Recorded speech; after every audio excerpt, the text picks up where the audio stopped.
Isang magandang araw nga pala sa inyo guys, isang mabilisang tutorial, isang mabilisang tips para sa inyo.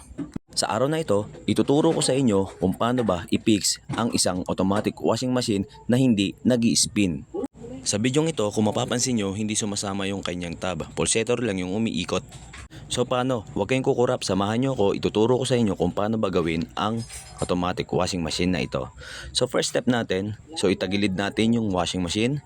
At dito makikita nyo yung kanyang clutch assembly. At dito nyo rin makikita yung kanyang drain motor na humahatak para tumapon yung kanyang tubig. Dito nga nakita ko na malayo na yung kanyang distansya. Yung distansya ng tornilyo na yan. Yung tornilyo nga pala na yan ay may sukat na 8mm. At dito nga pipihitin natin yung kanyang lock nut ng pakaliwa. At pagka napihit naman natin ng pakaliwa, ay pipihitin naman din natin ng pakanan para dumikit naman yung kanyang tornilyo doon sa kanyang brake arm. So ayan, pinihit natin ng pakanan.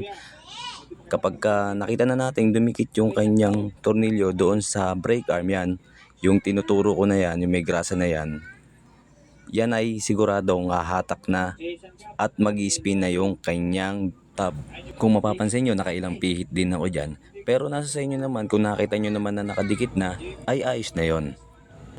So ayun, tapos na natin pihitin. Kung mapapansin nyo, nakadikit na yung kanyang tornilyo doon sa kanyang brake arm. At kung okay na nga, syempre wag natin kakalimutan yung niluwagan natin na lock nut para syempre sure tayo na hindi kakalas yung kanyang tornilyo.